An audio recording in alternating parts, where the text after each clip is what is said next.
जो ये आपको ब्लू लाइन दिख रहा है ये डेटा का फ्लो दिखा रहा है कि ये जो डेटा इनपुट से गया मेमोरी में, मेमोरी से गया एएलयू में, एएलयू से वापस आया मेमोरी में। अब मेमोरी से चाहे आप ऑक्सिलरी मेमोरी में रख लो, चाहे तो आउटपुट में डिस्प्ले करा दो, ठीक है। और ये जो डॉटेड लाइन दिख रहे हैं ये क्या है, कंट्रोल फ्लो है, ठीक है। मतलब कंट्रोल यूनिट जो है ये सारे कंपोनेंट्स को कंट्रोल करता है, ठीक है। तो इसी के बारे में आज डिटेल में समझेंगे हम आज के इस वीडियो में।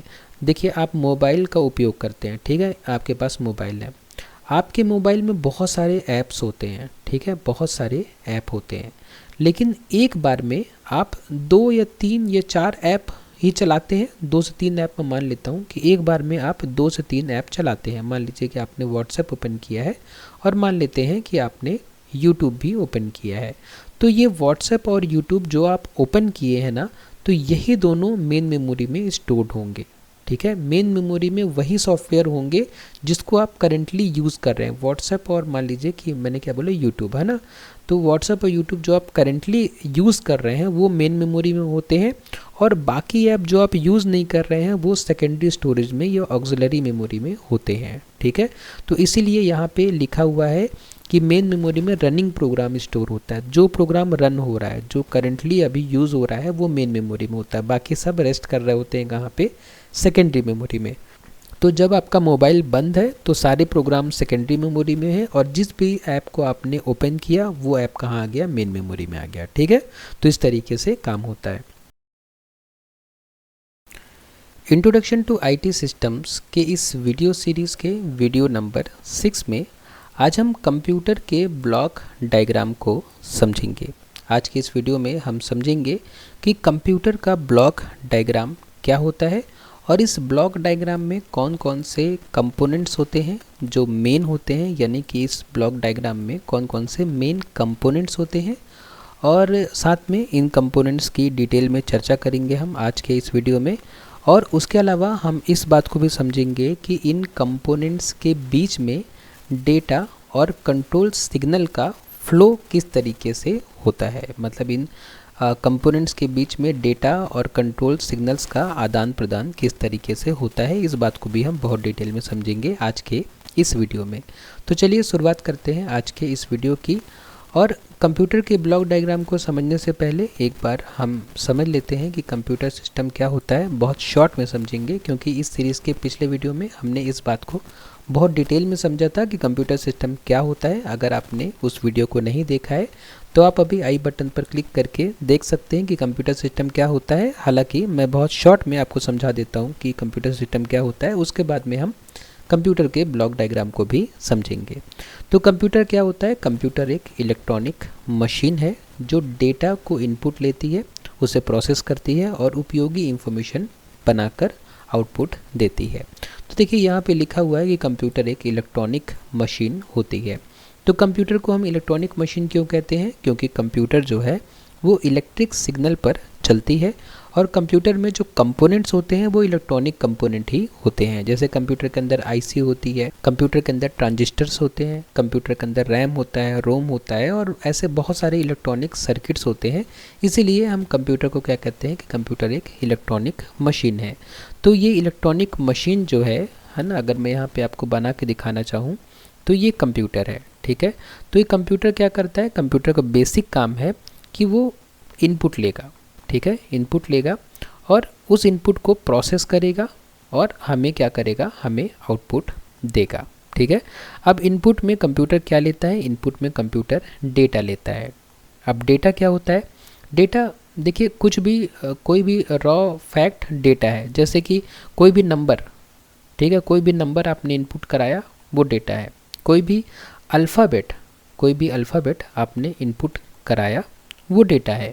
कोई भी इमेज, ठीक है, कोई भी इमेज आपने इनपुट कराई वो डेटा है। कोई भी ऑडियो आपने इनपुट कराया वो भी एक डेटा है। कोई वीडियो आपने इनपुट कराया वो भी एक डेटा है, ठीक है। तो डेटा कुछ भी हो सकता है। तो ये सब डेटा है जो हम कंप्यूटर को इनपुट देते हैं, और कंप्यूटर क्या करता है, इस डेटा को प्रोसेस करता है। आपने डेटा के साथ कुछ इंस्ट्रक्शन भी दिया होगा, ठीक है। जब हम कंप्यूटर को डेटा देते हैं तो हम कंप्यूटर को बताते हैं कि इस डेटा के साथ क्या करना है। तो कंप्यूटर उस डेटा के साथ वो काम करता है, वो ऑपरेशन करता है जो हमने उसे करने के लिए बोला है, और उस ऑपरेशन को करने के बाद हमें एक आउटपुट मिलता है। जैसे कि एग्जांपल के लिए आपको चाय बनानी है, ठीक है, तो चाय क्या है, चाय बनाने के लिए आप इनपुट क्या देते हैं, आप इनपुट में चाय पत्ती, शक्कर, पानी, मिल्क, ये सब इनपुट में देते हैं, ठीक है। उस इनपुट को आग में आप पकाकर प्रोसेस करते हैं, ठीक है, तो वो प्रोसेसिंग हुई और उसके बाद में जो आउटपुट में आपको चाय मिला उसको आपने पी लिया। तो कुछ इसी तरीके से कंप्यूटर भी कार्य करता है। हम डेटा देते हैं, बताते हैं इस डेटा साथ क्या करना है, कंप्यूटर उस डेटा साथ वो काम करता है और हमें आउटपुट मिल जाता है।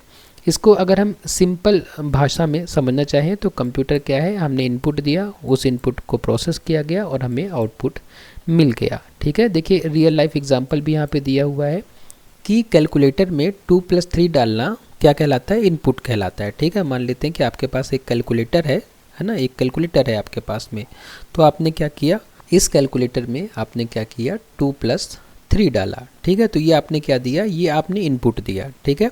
फिर कैलकुलेशन हुआ, कैलकुलेशन क्यों हो गया, क्योंकि आपने यहाँ पे इंस्ट्रक्शन दिया, ठीक है, आपने क्या दिया, आपने इंस्ट्रक्शन दिया। इंस्ट्रक्शन क्या दिया आपने, बेसिकली डेटा और इंस्ट्रक्शन दोनों दिया, ठीक है। डेटा क्या है, 2 और 3 यहाँ पे डेटा है, 2 और 3 क्या है, ये डेटा है, और ये जो प्लस है ना, ये प्लस ये इंस्ट्रक्शन है ना, ये प्लस क्या है, इंस्ट्रक्शन है। मतलब आपने बोला कि 2 और 3 को ऐड करो, ठीक है, तो ऐड क्या है, इंस्ट्रक्शन है। तो अब आपने जो डेटा दिया और जो इंस्ट्रक्शन दिया उसके बेसिस पे प्रोसेसिंग होगी, उसके बेसिस पे कैलकुलेशन होगा और आपको एक आंसर आउटपुट में दे दिया जाएगा, आपको बताया जाएगा कि आपका आंसर 5 है। तो बेसिकली ये बेसिक अंडरस्टैंडिंग है कि कंप्यूटर कैसे कार्य करता है, और आज के इस वीडियो में हम इस अंडरस्टैंडिंग को और गहराई में लेकर जाएंगे, ठीक है, ब्लॉक डायग्राम से। तो अब हम समझते हैं कि ब्लॉक डायग्राम ऑफ कंप्यूटर क्या होता है। ब्लॉक डायग्राम ऑफ कंप्यूटर एक ऐसा डायग्राम है जो कंप्यूटर के मुख्य भागों और उनके बीच होने वाले डेटा फ्लो और कंट्रोल फ्लो को दर्शाता है। तो ब्लॉक डायग्राम ऑफ कंप्यूटर एक डायग्राम है जो कंप्यूटर के मेन कंपोनेंट मतलब इनपुट, सीपीयू, मेमोरी और आउटपुट, ठीक है। मेन कंपोनेंट कौन कौन से हैं आप याद कर लीजिए, इनपुट, सीपीयू, मेमोरी यूनिट और आउटपुट, ये क्या है, मेन कंपोनेंट है। तो ब्लॉक डायग्राम एक ऐसा डायग्राम है जो कंप्यूटर के मेन कंपोनेंट्स और उनके बीच होने वाले डेटा और कंट्रोल फ्लो को दर्शाता है। तो मेन कंपोनेंट कौन कौन से हैं ये हमें इस ब्लॉक डायग्राम में पता चल रहा है, और इन मेन कंपोनेंट्स के बीच में डेटा और कंट्रोल का फ्लो किस तरीके से होता है, डेटा और कंट्रोल सिग्नल का फ्लो किस तरीके से होता है, ये भी हमें यहाँ पे दिख रहा है। जो ये आपको ब्लू लाइन दिख रहा है ये डेटा का फ्लो दिखा रहा है कि ये जो डेटा इनपुट से गया मेमोरी में, मेमोरी से गया एएलयू में, एएलयू से वापस आया मेमोरी में। अब मेमोरी से चाहे आप ऑक्सिलरी मेमोरी में रख लो, चाहे तो आउटपुट में डिस्प्ले करा दो, ठीक है। और ये जो डॉटेड लाइन दिख रहे हैं ये क्या है, कंट्रोल फ्लो है, ठीक है, मतलब कंट्रोल यूनिट जो है ये सारे कंपोनेंट्स को कंट्रोल करता है, ठीक है। तो इसी के बारे में आज डिटेल में समझेंगे हम आज के इस वीडियो में। तो इस डायग्राम से हमें समझ आता है कि कंप्यूटर के अंदर कौन कौन से कंपोनेंट्स हैं और वे आपस में कैसे काम करते हैं। तो चलिए एक एक करके हम सारे कंपोनेंट्स को समझते हैं, लेकिन पहले यहाँ पे लिखा हुआ है हम पढ़ लेते हैं। कंप्यूटर के मुख्य कंपोनेंट कौन कौन से हैं हमने अभी देख लिया है, इनपुट, सीपीयू, मेमोरी और आउटपुट यूनिट, ठीक है। तो सबसे पहले हम समझते हैं इनपुट यूनिट के बारे में। तो जैसे कि नाम से समझ में आ रहा है कि इनपुट यूनिट से हम इनपुट देंगे कंप्यूटर को, तो इनपुट यूनिट वह भाग है जो यूज़र से डेटा या इंस्ट्रक्शन लेकर उसे कंप्यूटर रीडेबल फॉर्म में बदल देता है। तो इनपुट यूनिट जो है यहाँ पे देखिए आप, इनपुट यूनिट से हम क्या करते हैं, यूज़र से, यूज़र कौन होता है, यूज़र मतलब कि जो कंप्यूटर का यूज़ कर रहा है, ठीक है, कंप्यूटर का जो यूज़ करता है उसे हम क्या कहते हैं, उसे हम यूज़र कहते हैं। तो यूज़र जो है इनपुट यूनिट के द्वारा डेटा या इंस्ट्रक्शन को ऐसा इनपुट देता है, ठीक है। इंस्ट्रक्शन या डेटा को हम इनपुट यूनिट के द्वारा हम कंप्यूटर को देते हैं, और इनपुट यूनिट क्या करता है कि इस डेटा या इंस्ट्रक्शन को ह्यूमन रीडेबल फॉर्म से कंप्यूटर रीडेबल फॉर्म में बदलता है, ठीक है। अब ह्यूमन रीडेबल फॉर्म क्या है, जैसे नंबर है ना, जैसे अल्फ़ाबेट है, जैसे कि ऑडियो वीडियो, ये सब ह्यूमन रीडेबल फॉर्म है। मतलब हम लोग नंबर समझते हैं, हम अल्फ़ाबेट समझते हैं, हम ऑडियो वीडियो समझते हैं, लेकिन कंप्यूटर ये सब नहीं समझता। कंप्यूटर क्या समझता है, कंप्यूटर मशीन लैंग्वेज समझता है, ठीक है, कंप्यूटर मशीन लैंग्वेज समझता है। मशीन लैंग्वेज क्या होती है? 0-1, ठीक है। 0-1 की जो लैंग्वेज होती है इसको मशीन लैंग्वेज कही जाती है, ठीक है। तो कंप्यूटर क्या समझता है? मशीन लैंग्वेज समझता है। तो इस ह्यूमन रीडेबल फॉर्मेट को, ह्यूमन रीडेबल लैंग्वेज को मशीन लैंग्वेज में कन्वर्ट करता है कौन? Input unit. तो यहाँ पे वही बात लिखी हुई है, मैं एक बार फिर से पढ़ देता हूँ। इनपुट यूनिट वह भाग है जो यूज़र से डेटा या इंस्ट्रक्शंस लेकर उसे कंप्यूटर रीडेबल फॉर्म में बदल देती है, ठीक है। कंप्यूटर रीडेबल फॉर्म मतलब क्या होता है? 0-1 की लैंग्वेज। तो इसके बाद फिर इनपुट यूनिट के फंक्शंस क्या होते हैं? इनपुट यूनिट के फंक्शंस हैं यूज़र से डेटा लेना और डेटा को बाइनरी फॉर्म में बदलना और फिर सीपीयू को डेटा भेजना, ठीक है। जैसा कि हमने अभी समझा कि यूज़र से इनपुट लेना, उस इनपुट को मशीन लैंग्वेज में कन्वर्ट करना, मतलब कंप्यूटर के फॉर्मेट में कन्वर्ट करना और फिर उस डेटा को सीपीयू को भेजना, क्योंकि सीपीयू में ही डेटा की प्रोसेसिंग की जाती है, ठीक है। तो सीपीयू तक डेटा भेजने के लिए हमें इस डेटा को मेन मेमोरी के थ्रू भेजना पड़ेगा। क्यों? क्योंकि यूज़र द्वारा दिया गया डेटा पहले मेन मेमोरी में जाता है, फिर जब सीपीयू को समय मिलता है तो सीपीयू जो है उस डेटा को मेन मेमोरी से रिसीव कर लेता है, ठीक है, मेन मेमोरी से उठा लेता है। तो यहाँ पे वही बात लिखी हुई है कि ये इनपुट यूनिट के 3 कार्य हैं। उसके बाद इनपुट डिवाइसेस के उदाहरण हैं, जैसे माउस हमारा इनपुट डिवाइस है, कीबोर्ड हमारा इनपुट डिवाइस है, माइक्रोफोन हमारा इनपुट डिवाइस है, स्कैनर हमारा इनपुट डिवाइस है और टच स्क्रीन भी हमारा इनपुट डिवाइस है, ठीक है। टच स्क्रीन जो कि आपके मोबाइल्स में उपयोग की जाती है, स्कैनर जो कि हम डॉक्यूमेंट स्कैन करने के लिए उपयोग करते हैं, माइक्रोफोन जिससे मैं ये वीडियो रिकॉर्ड कर रहा हूँ, ठीक है, जो कि आपके मोबाइल में भी माइक्रोफोन होता है। जब आप बात करते हो तो माइक्रोफोन के थ्रू ही आवाज़ आपकी जाती है, ठीक है, मतलब आपने जो बोला तो माइक्रोफोन उस आवाज़ को रिसीव करता है, फिर जिससे आप बात कर रहे हैं उस तक वो आवाज़ पहुंचती है। रियल लाइफ एग्जांपल क्या होता है? अगर मैंने कीबोर्ड से अपना नाम टाइप किया तो वो क्या कहलाएगा? इनपुट कहलाएगा, ठीक है। कीबोर्ड से अगर मैं कुछ भी टाइप करूँगा तो वो इनपुट कहलाएगा। उसके बाद हम नेक्स्ट कंपोनेंट को समझते हैं जो कि है सेंट्रल प्रोसेसिंग यूनिट, ठीक है। अभी हमने किसको समझ लिया है? अभी हमने इनपुट यूनिट को समझ लिया है। अब हम समझेंगे सेंट्रल प्रोसेसिंग यूनिट को, उसके बाद में हम मेमोरी यूनिट को समझेंगे, उसके बाद में हम आउटपुट यूनिट को समझेंगे। तो अभी बारी किसकी है? अभी बारी है सेंट्रल प्रोसेसिंग यूनिट की। तो सीपीयू को कंप्यूटर का ब्रेन कहा जाता है, ठीक है। तो यही होता है ब्रेन कंप्यूटर का, ठीक है। यहीं से कंप्यूटर सोचता है और सारे कार्य करता है, क्योंकि सभी प्रोसेसिंग और कंट्रोल यहीं होता है। तो सारी प्रोसेसिंग और कंट्रोल कहाँ पे होता है? सीपीयू में, इसीलिए इसे हम कंप्यूटर का ब्रेन कहते हैं। तो सीपीयू के 3 मुख्य भाग होते हैं। तो सीपीयू के भाग हम देख लेते हैं। वैसे यहाँ पे थोड़ा गलत लिखा हुआ है, सीपीयू के 3 नहीं 2 ही मुख्य भाग है। तो यहाँ पे मैं सही कर देता हूँ, जब आपको नोट्स में प्रोवाइड करूँगा तो वहाँ पे ये बात सही लिखी होगी। तो सीपीयू के 2 है ना, 2 मुख्य भाग होते हैं, 3 नहीं। सीपीयू के 2 मुख्य भाग होते हैं। पहला होता है कंट्रोल यूनिट और दूसरा होता है अरिथमेटिक लॉजिक यूनिट, ठीक है। हम इसे शॉर्ट में ALU कहते हैं, लेकिन आप इसका फुल फॉर्म भी याद रखना, क्योंकि एग्ज़ाम में ऑब्जेक्टिव में पूछ लेता है कि ALU को फुल फॉर्म बताइए। तो अरिथमेटिक एंड लॉजिक यूनिट। तो जैसा कि आपको नाम से समझ में आ रहा होगा कि कंट्रोल यूनिट जो पूरे सिस्टम को कंट्रोल करता है, और अरिथमेटिक और लॉजिक यूनिट जिसमें कैलकुलेशन होती है, ठीक है। तो सारी कैलकुलेशन यहाँ पे होती है और सारा मैनेजमेंट यहाँ से होता है, ठीक है। तो ये 2 मेन कंपोनेंट हैं किसके? सीपीयू के, सेंट्रल प्रोसेसिंग यूनिट के। तो जो पहला कंपोनेंट है कंट्रोल यूनिट, ये जो यहाँ पे ऑरेंज कलर में बना हुआ है, इसके बारे में हम थोड़ा डिटेल में पढ़ते हैं। कंट्रोल यूनिट क्या करती है? तो कंट्रोल यूनिट पूरे कंप्यूटर सिस्टम को कंट्रोल और कोऑर्डिनेट करती है, ठीक है। जैसे कि हम यहाँ देख पा रहे हैं कि कंट्रोल यूनिट से देखिए सारे कंपोनेंट्स की तरफ ये आपको डॉटेड लाइन दिख रहे होंगे, डॉटेड एरोज दिख रहे होंगे, ठीक है। तो कंट्रोल यूनिट इनपुट को भी कंट्रोल करता है, कंट्रोल यूनिट मेन मेमोरी को भी कंट्रोल करता है, कंट्रोल यूनिट ऑक्सिलरी मेमोरी को भी कंट्रोल करता है, कंट्रोल यूनिट ALU को भी कंट्रोल करता है और कंट्रोल यूनिट आउटपुट को भी कंट्रोल करता है, ठीक है। तो इसीलिए यहाँ पे लिखा हुआ है कि कंट्रोल यूनिट पूरे कंप्यूटर सिस्टम को कंट्रोल और कोऑर्डिनेट करती है। कोऑर्डिनेट करती है मतलब कि मिलजुल के सबसे काम कराती है, सबके कोऑर्डिनेट करती है, मतलब कि कंट्रोल यूनिट ही बोलती है इनपुट को कि अब इनपुट ले लो, ठीक है। फिर अब उस इनपुट को चलो मेन मेमोरी को दे दो। अब मेन मेमोरी को फिर कंट्रोल यूनिट बोलती है कि चलो अब इस इंस्ट्रक्शन को ALU में भेजो और डेटा भी ALU में भेजो, यहाँ पे सारा प्रोसेसिंग होगा। अब ALU को बोलता है इसको सब डेटा और इंस्ट्रक्शन को प्रोसेस करो और उसके बाद में जो रिजल्ट आए उसको मेन मेमोरी में स्टोर करो। मतलब सारा कोऑर्डिनेशन कौन करता है? कंट्रोल यूनिट करता है, ठीक है। सबसे काम कराने का जो जिम्मेदारी है वो कंट्रोल यूनिट की ही है। तो कंट्रोल यूनिट के कार्य क्या क्या होते हैं? इनपुट से डेटा लेना, ठीक है। इनपुट से डेटा लेने का मतलब कंट्रोल यूनिट इनपुट को इंस्ट्रक्शन देगा इनपुट डिवाइस को कि अब आप डेटा लेने के लिए तैयार हो, ठीक है।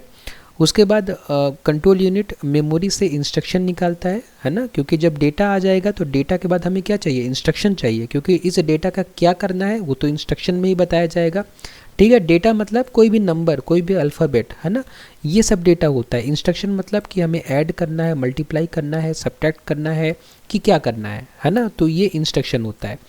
तो डेटा इनपुट से लेते हैं और इंस्ट्रक्शन मेमोरी में स्टोर होता है, ठीक है। मैक्सिमम टाइम में मेमोरी में स्टोर होता है, कभी कभी डेटा और इंस्ट्रक्शन साथ भी दे दिया जाता है, ठीक है। लेकिन आप कंफ्यूज मत होइए, मैं आपको फिर से बताता हूँ।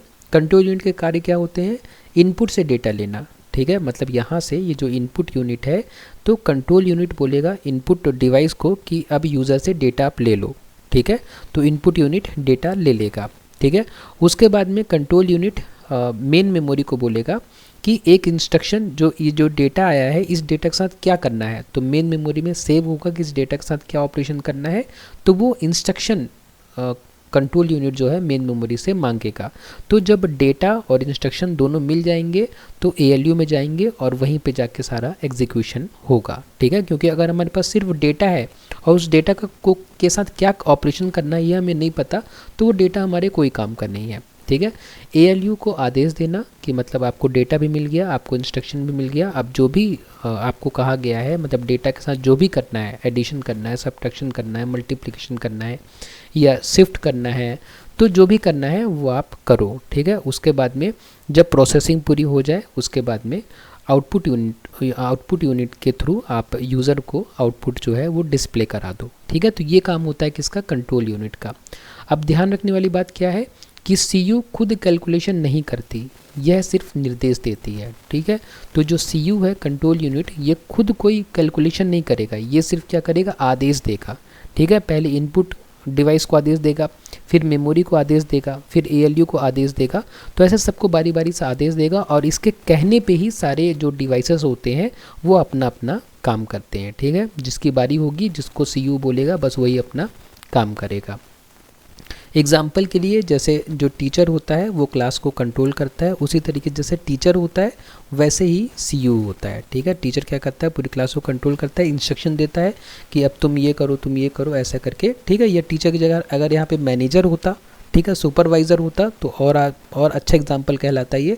जैसे मैनेजर क्या होता है? वो अपनी टीम से काम कराता है, ठीक है। मैनेजर खुद कोई काम नहीं करता, वो अपनी टीम से काम कराता है, टीम को कंट्रोल और कोऑर्डिनेट करता है। वही काम सेम कौन करता है? वही काम सेम करता है CPU, ठीक है। तो अगर आप इस बात को समझ रहे हैं कि जिस तरीके से मैनेजर अपनी टीम को मैनेज करता है, उसी तरीके से जो कंट्रोल यूनिट होता है वो इन कंपोनेंट्स को मैनेज करता है, तो आप ज़्यादा दिन तक इस बात को याद रख पाएंगे। उसके बाद में अब हम आगे बढ़ते हैं और जो CPU का दूसरा कंपोनेंट है जिसको हम अरिथमेटिक एंड लॉजिक यूनिट कहते हैं उसको हम समझते हैं। तो यहाँ पे लिखा हुआ है कि ALU क्या है? तो ALU वह यूनिट है जो मैथमेटिकल और लॉजिकल ऑपरेशंस करती है, ठीक है। मैथमेटिकल ऑपरेशन मतलब अरिथमेटिक ऑपरेशन को हम मैथमेटिकल ऑपरेशन ही कहते हैं। यहाँ पे देखिए लिखा हुआ है ALU के कार्य। तो ALU क्या करता है? अरिथमेटिक ऑपरेशन, ठीक है। तो चाहे आप मैथमेटिकल ऑपरेशन बोलिए चाहे अरिथमेटिक ऑपरेशन बोलिए, दोनों सेम बात है। आप यहाँ पे ये भी लिख सकते हैं कि जो अरिथमेटिक और लॉजिकल ऑपरेशन करती है उसको हम क्या कहते हैं? ALU कहते हैं, ठीक है। तो मैथमेटिकल यहाँ पे इसलिए लिखा गया ताकि आपको थोड़ा सा रिलेट करने में आसानी हो, क्योंकि अरिथमेटिक वर्ड आप में से कम लोगों ने सुना होगा, इसलिए यहाँ पे मैथमेटिकल लिखा है। लेकिन आप यहाँ क्या कर सकते हैं कि ALU वह यूनिट है जो अरिथमेटिक और लॉजिकल ऑपरेशंस करती है। तो अरिथमेटिक ऑपरेशन क्या होते हैं? अरिथमेटिक ऑपरेशन वही ऑपरेशन होते हैं जो हम मैथमेटिक्स में करते हैं। मैथमेटिक्स में हम क्या करते हैं? हम एडिशन करते हैं, सब्ट्रैक्शन करते हैं, मल्टीप्लिकेशन करते हैं, डिवीजन करते हैं। तो इन्हीं को हम क्या कहते हैं? इन्हीं को हम अरिथमेटिक ऑपरेशंस कहते हैं। उसके बाद लॉजिकल ऑपरेशंस भी करता है कौन, ALU। लॉजिकल ऑपरेशन क्या होते हैं, जैसे greater than, less than, equal to, तो ये सारे क्या कहलाते हैं, लॉजिकल ऑपरेशन कहलाते हैं। एग्जाम्पल यहाँ पे दिया हुआ है, यहाँ पे सबसे पहले ये अरिथमेटिक ऑपरेशन का एग्जाम्पल दिया हुआ है कि 10 + 20 हमने किया तो हमें आउटपुट में क्या मिला, 30। इसको हम क्या कहेंगे, ये अरिथमेटिक ऑपरेशन हुआ है, ठीक है। और यहाँ पे 50 > 20 इक्वल टू ट्रू, मतलब कि 50 बड़ा है 20 से, ये स्टेटमेंट सही है कि गलत है, तो ये स्टेटमेंट सही है, इसीलिए यहाँ पे आउटपुट में क्या लिखा है, ट्रू लिखा है, ठीक है। तो ये है हमारा ALU, मतलब जो CU है वो क्या करेगा, वो निर्देश देगा, वो आदेश देगा और मैनेज करेगा, कंट्रोल करेगा सारे डिवाइसेस को, और जो एक्चुअल में काम करने वाला इंसान है वो कौन है, ALU, ठीक है। तो इस बात को आप याद रखिएगा यहाँ पे कि जो कंट्रोल यूनिट है वो मैनेजर है और जो ALU है वो एम्प्लॉई है जिनसे मैनेजर काम कराता है। मतलब एक्चुअल काम ALU करेगा, लेकिन कंट्रोल यूनिट क्या करेगा, सारे कंपोनेंट्स को कंट्रोल करके रखेगा, सारे कंपोनेंट्स को कंट्रोल और कोऑर्डिनेट करेगा। आप दोनों वर्ड याद रखिएगा, कंट्रोल और कोऑर्डिनेट, ठीक है, एग्जाम में लिखने के लिए काम आएगा। तो इतना समझने के बाद अब हम आगे बढ़ते हैं और हम समझते हैं मेमोरी यूनिट को। तो अभी तक हमने क्या क्या समझ लिया, अभी तक हमने इनपुट यूनिट को समझ लिया है, हमने सेंट्रल प्रोसेसिंग यूनिट को बहुत अच्छे से समझ लिया है अभी। अब बारी किसकी है, अब बारी है मेमोरी यूनिट की, ठीक है। तो मेमोरी यूनिट का क्या काम होता है, मेमोरी यूनिट का काम है डेटा, इंस्ट्रक्शंस और रिजल्ट्स को स्टोर करना, ठीक है।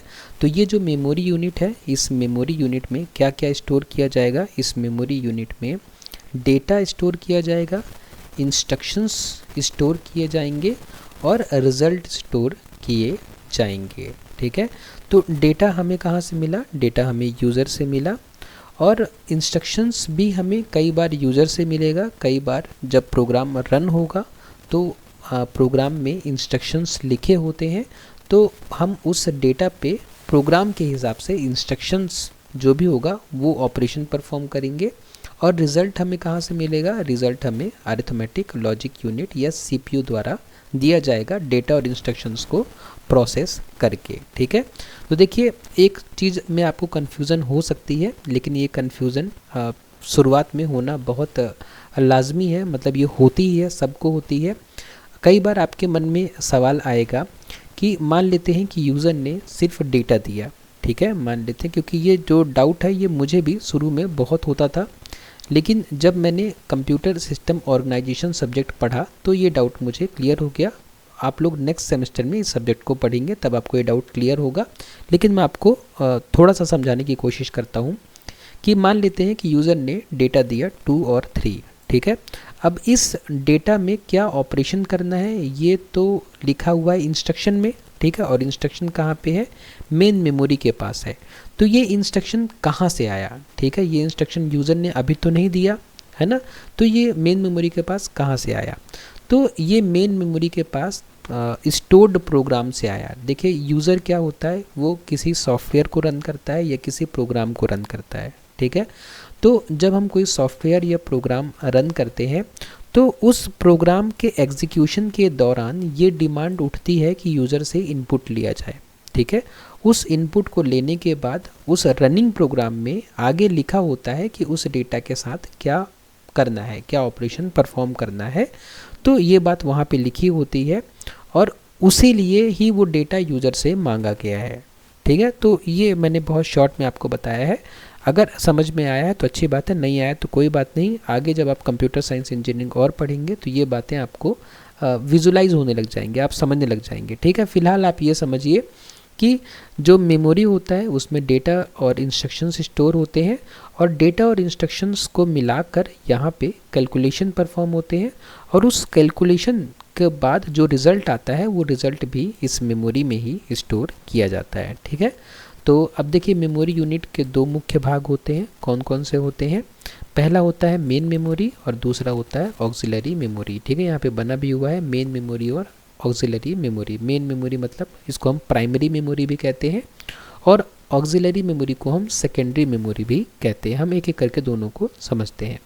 तो मेन मेमोरी क्या है, यह मेमोरी सीपीयू के बहुत पास होती है और तेज़ गति से काम करती है। जैसे कि आप देख पा रहे हैं कि यहाँ पे सीपीयू है और सीपीयू के जस्ट पास में कौन है, मेन मेमोरी है। ठीक है, तो सीपीयू के बहुत पास होती है और बहुत तेज़ गति से काम करती है, तो मेन मेमोरी की स्पीड जो होती है वो काफ़ी तेज़ होती है।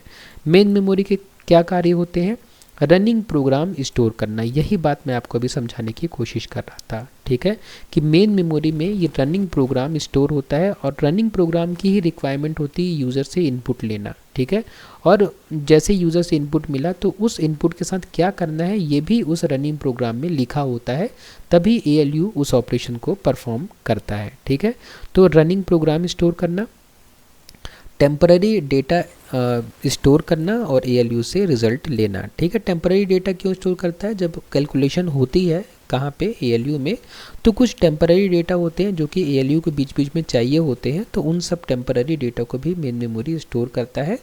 और साथ में ही जो ALU से रिज़ल्ट लेने का काम भी कौन करता है, मेन मेमोरी ही करता है।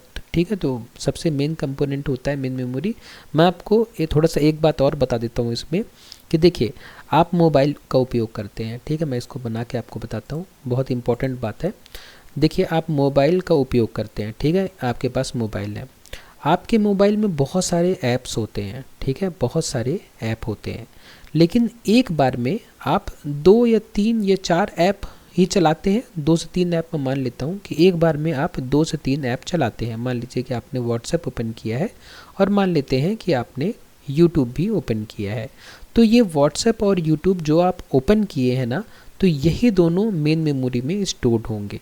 ठीक है, मेन मेमोरी में वही सॉफ्टवेयर होंगे जिसको आप करेंटली यूज़ कर रहे हैं। व्हाट्सएप और मान लीजिए कि मैंने क्या बोला, यूट्यूब, है ना, तो व्हाट्सएप और यूट्यूब जो आप करेंटली यूज़ कर रहे हैं वो मेन मेमोरी में होते हैं, और बाकी ऐप जो आप यूज़ नहीं कर रहे हैं वो सेकेंडरी स्टोरेज में या ऑक्सिलरी मेमोरी में होते हैं। ठीक है, तो इसीलिए यहाँ पे लिखा हुआ है कि मेन मेमोरी में रनिंग प्रोग्राम स्टोर होता है। जो प्रोग्राम रन हो रहा है, जो करेंटली अभी यूज़ हो रहा है, वो मेन मेमोरी में होता है, बाकी सब रेस्ट कर रहे होते हैं कहाँ पे, सेकेंडरी मेमोरी में।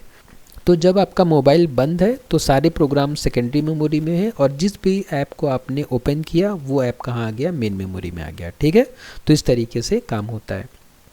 उसके बाद कुछ विशेष बात है उसको हम समझ लेते हैं कि कंप्यूटर बंद होते ही डेटा मिट जाता है। ठीक है, जैसे कि मैंने आपको बताया कि जब आपका जो मोबाइल है वो बंद है, ठीक है, आपका मोबाइल बंद है तो मेन मेमोरी पूरी खाली हो जाती है, मेन मेमोरी में कुछ भी नहीं होता। जैसे ही आपने मोबाइल चालू किया तो मेन मेमोरी में सबसे पहले ज़रूरी जो प्रोग्राम्स हैं जो कि आपके मोबाइल को चलाने के लिए ज़रूरी हैं वो आते हैं, और उसके बाद में जिस भी ऐप में आपने क्लिक किया वो सारे ऐप आ जाते हैं कहाँ पे, मेन मेमोरी में।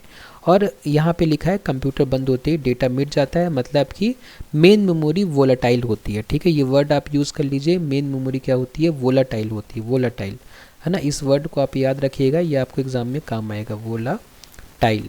ठीक है, मेन मेमोरी क्या होती है, वोलाटाइल होती है। वोलाटाइल मतलब कि जैसे ही लाइट गई, जैसे ही कंप्यूटर बंद हुआ तो मेन मेमोरी पूरी की पूरी खाली हो जाती है, जो भी डेटा था वो सब साफ़ हो जाता है। ठीक है, तो मेन मेमोरी क्या होती है, वोलाटाइल होती है।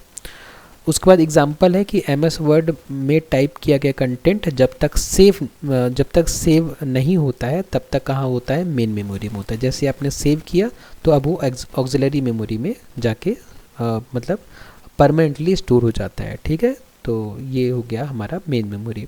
उसके बाद में ऑक्सिलरी मेमोरी या सेकेंडरी मेमोरी की हम बात करते हैं। तो ऑक्सिलरी स्टोरेज क्या है, यह मेमोरी परमानेंट स्टोरेज के लिए होती है। तो जो भी डेटा आपका ऑक्सिलरी मेमोरी में सेव है वो लाइट चली भी जाए तो भी सेव रहेगा, वो हमेशा सेव रहेगा। ठीक है, यही आप पेन ड्राइव, हार्ड डिस्क में जब डेटा सेव करते हो तो ये ऑक्सिलरी मेमोरी में ही सेव होता है। ठीक है, ऑक्सिलरी स्टोरेज के कार्य क्या होते हैं, डेटा को लंबे समय तक स्टोर करना, बैकअप बनाना। तो जब आप डेटा का बैकअप लेते हो तब आप ऑक्सिलरी मेमोरी में ही डेटा का बैकअप लेते हो। मतलब जब आप बैकअप बनाते हो तो आप क्या करते हो कि आप एक्स्ट्रा हार्ड डिस्क खरीदते हो या एक्स्ट्रा CD खरीदते हो और उसमें आप डेटा को सेव करके रख लेते हो। ठीक है, ऑक्सिलरी मेमोरी का देखिए एग्जाम्पल देखिए, हार्ड डिस्क नाम सुना होगा आपने, CD, DVD, pen drive, cloud storage. आजकल हम क्या करते हैं, आजकल हम डेटा ज़्यादातर क्लाउड स्टोरेज में स्टोर करते हैं। जैसे कि मैंने आपको बताया था कि जो नोट्स हैं, जो कि ये जो नोट्स है जिससे आप बाद में भी पढ़ सकते हैं, ये नोट्स मैंने कहाँ रखी है, ये नोट्स मैंने क्लाउड में रखी है। ठीक है, गूगल ड्राइव क्या है, क्लाउड का ही एग्जांपल है। अगर आपको नोट्स डाउनलोड करना हो तो आपको पता है कि यहाँ पे मेरे चैनल में जाकर आपको यहाँ पे मोर बटन पर क्लिक करना है और यहाँ पे देखिए गूगल ड्राइव की आपको लिंक मिल जाएगी। ठीक है, यही क्लाउड स्टोरेज है। ठीक है, मैंने डेटा को क्या कर दिया है, मैंने डेटा को क्लाउड में स्टोर कर दिया है। ठीक है, अब मैं इस डेटा को कहीं से भी एक्सेस कर सकता हूँ और आप लोग भी एक्सेस कर सकते हैं, क्योंकि इस डेटा को मैंने कहाँ स्टोर किया है, क्लाउड में स्टोर किया है। तो ये फोल्डर है इंट्रोडक्शन टू IT सिस्टम्स का। अगर आपको इस नोट से पढ़ना है तो इस फोल्डर के अंदर आपको ये नोट्स जिससे मैं पढ़ा रहा हूँ, आपको ये नोट्स मिल जाएगी। आप डाउनलोड करके इस नोट से भी पढ़ सकते हैं। ठीक है, तो और यहाँ पे विशेष बात क्या है कि कंप्यूटर बंद होने पर भी डेटा सुरक्षित रहता है। ठीक है, तो ये हो गई हमारी 3 इम्पॉर्टेंट मेन यूनिट्स। अब बारी आती है आउटपुट यूनिट की। ठीक है, तो आउटपुट यूनिट क्या है, और मैं डायग्राम में पहले आपको दिखा देता हूँ आउटपुट यूनिट कहाँ है। ये देखिए, ये है आउटपुट यूनिट। ठीक है, हमने इनपुट पढ़ लिया, हमने CPU पढ़ लिया, हमने मेमोरी यूनिट पढ़ लिया। अब बारी है किसकी, आउटपुट यूनिट की। तो अब हम आउटपुट यूनिट को थोड़ी डिटेल में समझते हैं। आउटपुट यूनिट वह भाग है जो कंप्यूटर द्वारा प्रोसेस की गई इंफॉर्मेशन को यूज़र को दिखाता है। ठीक है, जैसे कि ये मॉनिटर, ठीक है, जैसे कि स्क्रीन आपके मोबाइल की जिसमें आप ये वीडियो देख रहे हैं। ठीक है, तो कंप्यूटर ने जो भी डेटा प्रोसेस किया है और प्रोसेस की गई जो इन्फॉर्मेशन है उसको यूज़र को दिखाता है। कौन, ये आउटपुट यूनिट। आउटपुट यूनिट के कार्य क्या है, रिजल्ट को ह्यूमन रीडेबल फॉर्म में दिखाना। तो जब डेटा हमें दिखाया जाएगा तो हमें ह्यूमन रीडेबल फॉर्म में दिखाया जाएगा, मतलब ऐसा फॉर्म में दिखाया जाएगा जिसको ह्यूमंस मतलब मानव जो है देख के समझ सके। यूज़र को इन्फॉर्मेशन देता है कौन, आउटपुट यूनिट। और देखिए आउटपुट डिवाइस के एग्जांपल्स दिए हुए हैं, जैसे मॉनिटर जिसमें मैं आपको अभी पढ़ा रहा हूँ और मॉनिटर जिसमें आप अभी पढ़ रहे हैं। ठीक है, आपका जो मोबाइल का स्क्रीन है वो भी एक तरह का मॉनिटर ही है। ठीक है, आप उसमें देख पा रहे हैं जो भी मैं पढ़ा रहा हूँ। उसके बाद प्रिंटर, ये भी आउटपुट यूनिट है, क्योंकि प्रिंटर से आउटपुट दिया जाता है। पेपर में जो भी नोट्स है आप क्या कर सकते हैं, प्रिंटर के माध्यम से उन नोट्स को प्रिंट कर सकते हैं, तो वो आउटपुट हो गया। ठीक है, स्पीकर भी क्या है, आउटपुट यूनिट है। इसमें क्या होता है, इसमें वॉइस जो होती है हमारी जो आवाज़ है वो स्पीकर से बाहर निकलती है। ठीक है, तो आउटपुट यूनिट कौन है, स्पीकर भी है। ठीक है, उसके अलावा प्रोजेक्टर आपने देखा और सुना होगा, जो थिएटर में होता है ना, जब हम मूवी देखने जाते हैं तो पीछे प्रोजेक्टर लगा होता है। वो प्रोजेक्टर क्या करता है, उसी में से मूवी का कंटेंट होता है वो निकल के सामने स्क्रीन पर डिस्प्ले होता है। ठीक है, तो एग्जाम्पल क्या है, मॉनिटर पर रिजल्ट दिखाना आउटपुट होता है। ठीक है, उसके बाद डेटा फ्लो और कंट्रोल फ्लो आप समझ गए होंगे। डेटा फ्लो मतलब कि डेटा का एक यूनिट से दूसरी यूनिट में जाना डेटा फ्लो होता है। कंट्रोल फ्लो मतलब कंट्रोल यूनिट द्वारा दिए गए इंस्ट्रक्शंस। ठीक है, जैसे कि ऊपर मैंने आपको डायग्राम में दिखाया था कि जो सॉलिड लाइन बनी है वो डेटा का फ्लो है, जो डॉटेड लाइन बनी है वो कंट्रोल का फ्लो है। उसके बाद अब हम एक बार में जो अभी तक हमने समझा है उस पूरे फ्लो को एक बार में हम समझते हैं कि यूज़र डेटा देता है, डेटा मेमोरी में जाता है, इंस्ट्रक्शन मेमोरी से निकाली जाती है CPU के द्वारा। कंट्रोल यूनिट ALU को आदेश देता है कि जो भी डेटा है, जो भी इंस्ट्रक्शन है उसके अकॉर्डिंग क्या करो, प्रोसेसिंग करो। ALU जो होता है कैलकुलेशन करता है, रिज़ल्ट को मेमोरी में स्टोर कराता है और जो रिज़ल्ट है वो आउटपुट में फिर डिस्प्ले हो जाता है। ठीक है, तो इसको 7 लाइन में आप लिख सकते हैं उस पूरी प्रोसेस को जो हमने वो भी ऊपर समझी है। एग्ज़ाम के लिए कुछ इंपॉर्टेंट पॉइंट्स हैं, उनको भी आप याद रख लीजिए कि CPU को कंप्यूटर का ब्रेन कहते हैं, ALU कैलकुलेशन करता है, जबकि कंट्रोल यूनिट क्या करता है, निर्देश देता है।